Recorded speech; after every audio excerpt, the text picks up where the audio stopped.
السلام عليكم. يا رب تكونوا بخير ان شاء الله. والنهارده هنعمل الفراخ المقرمشه.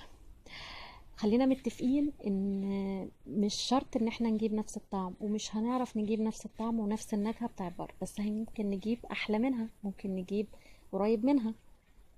بس الحاجه المضمونه فعلا انك انت فعلا هتبقي ضامنه انك عامله حاجه نظيفه لولادك في البيت، انك انت عامله حاجه موفره لولادك في البيت، وعملت لهم جو حلو بسطتيهم بيه.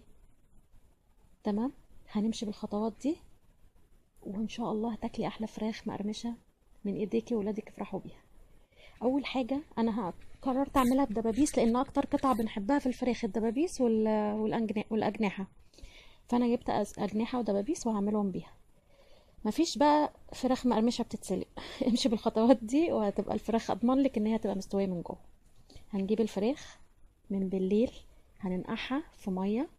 الميه تكون مغطيه الفراخ كده زي ما انت شايفه، مغسوله كويس. طبعا مغسولة ما بين الجلد واللحم كويس، مش زي الفراخ المقرمشة اللي بنشوفها ما بين الجلد بتبقى عاملة ازاي.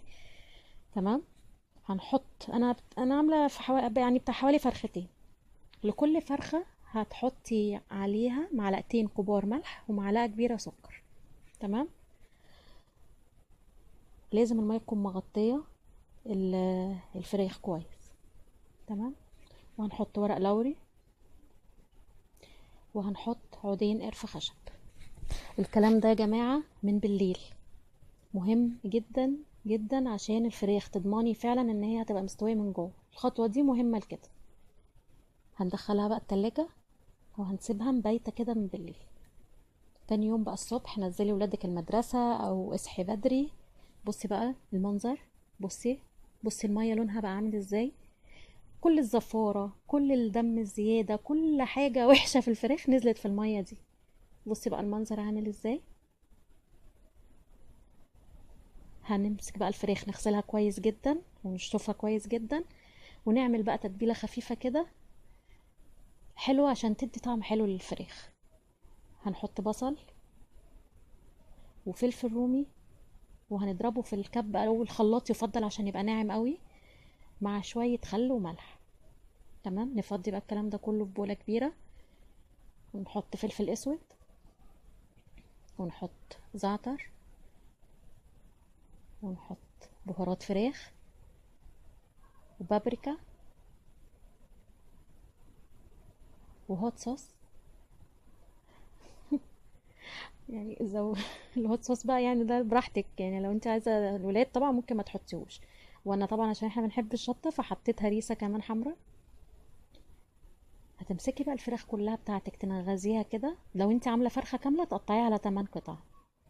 احنا عشان بنحب الدبابيس والاجنحه اكتر حاجه في كنتاكي، ففي الفراخ المقرمشه عملت بيهم بس.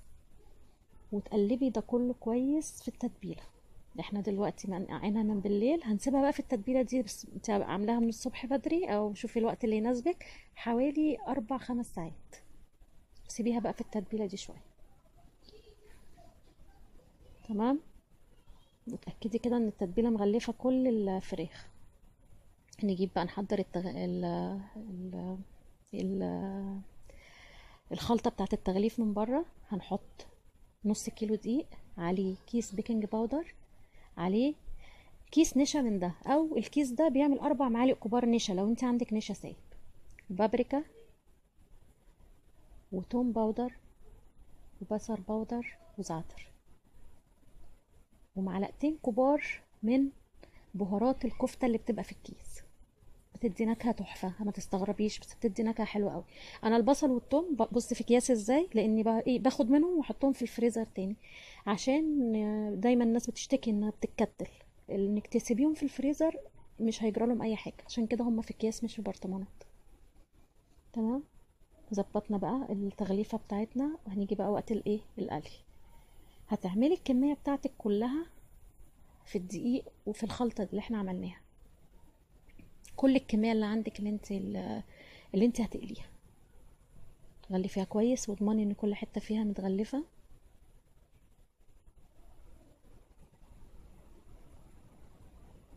بصي كده خلاص خلصت الكمية كلها. الوينجز في الأجنحة في بولة والدبابيس في بولة. بصي بقى اللي لازق في ايدي ده، ما تروحيش تغسلي ايدك، فرتكيه كده من ايدك، نزليه في البولة تاني، ما تغسليش ايدك. احنا عايزين بقى الحاجات الكرانش اللي من بره دي، الحاجات دي الكلام ده بيساعد فيها اكتر. تمام. نكون بقى محضرين بولة فيها مية متلجة، ونعمل بقى إيه اللي هنقليه. بس هنعمل ايه؟ نحطه في مية، وبعدين على خليط الدقيق تاني، وعلى زيت سخن مولع. الزيت لازم يبقى سخن جدا جدا جدا.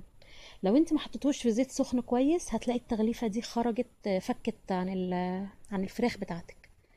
ده سبب انك انت الخلطة بتفك، انك انت بتحطيها في زيت بارد او زيت مسخنش كويس، او بتملي الطاسة بتاعتك بالفراخ، فطبعا درجة حرارة الزيت بتقل. ما تمليش الطاسة. بصي انا حطيت قطعتين، ما تحطيش اكتر من كده.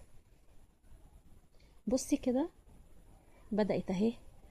ما تجيش جنبها ولا تقلبيها غير لما تضمني ان الطبقة مسكت في الفراخ. ماشي. اول بقى ما تخبطي عليها كده، بصي هتلاقيها، تحسي ان هي في صوت قرمشه كده، هتقومي مشعره النار خالص.